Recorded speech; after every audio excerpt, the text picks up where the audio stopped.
A very warm welcome to the business news this Monday night. My name is Malika Kazia. Let's start off with the mining, because proper mining licenses could be the key to unlocking Kenya's mining potential. This is according to miners who today started their mining forum to discuss the challenges around the industry.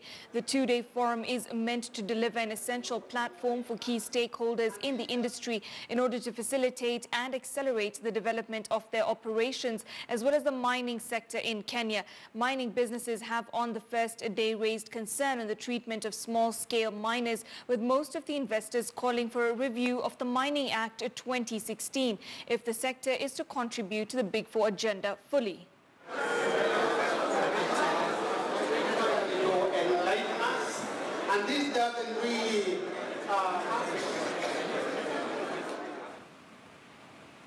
And now on to the next frontier. Kenya produces a paltry 35% of all the rice consumed in the country, a move which has seen the country import a bulk of the deficit. But now the government wants to reverse this trend by increasing the amount of rice being produced in Kenya, by increasing the amount of land under irrigation. On this week's episode of The Next Frontier, Philip Keitani tells us more.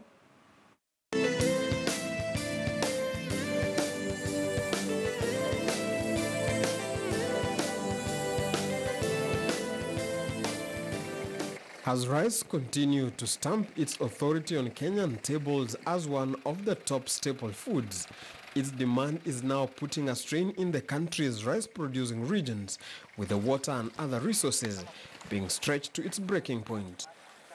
But now the government has stepped in a bid to increase its production by the construction of the 13 billion shilling Thiba Dam, which is set to improve water reliability at the Mwea irrigation scheme. With the dam, we will be able to do 2 crops per year, because right now we are doing 1 crop per year. With the 2 crops per year in that 6,000 acres, it means essentially we will have effective 72,000 acres under crop.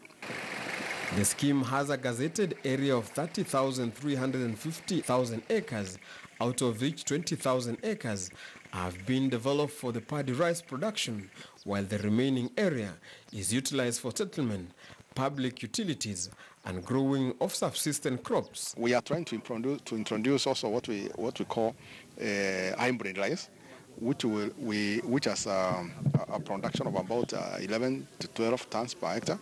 And right now, this is rice which is under trials.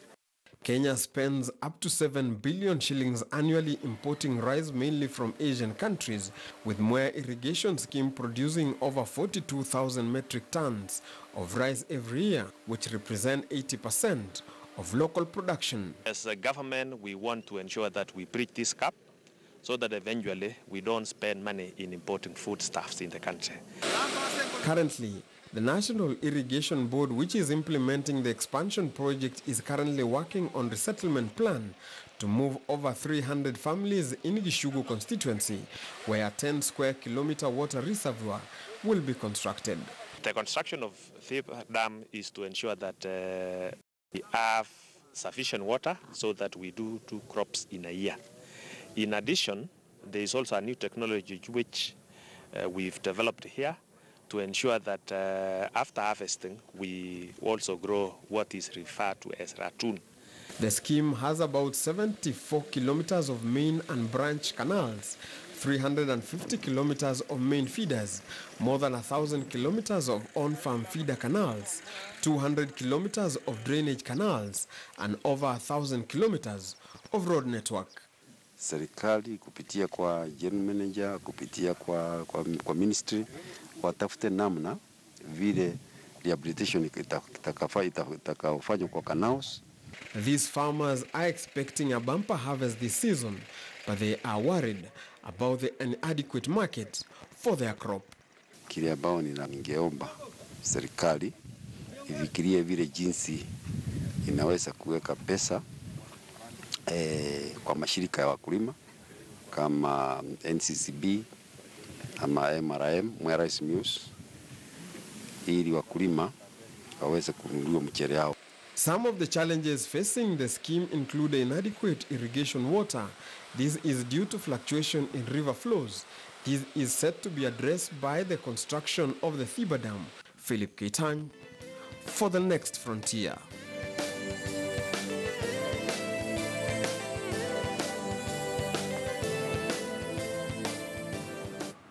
All right, now the European Union has committed over 517 billion shillings for infrastructure development through the European Union Joint Cooperation Strategy with Kenya. The deal arrived through 19 member states of the 28-member union in Europe, which will within a 4-year period support the government's Vision 2030 and the Big Four agenda in what they term as a financial support aimed at strengthening bilateral relations between the two entities. This new help comes only days after the UK aid made calls for proposals for an 80 billion project to support municipalities. And with that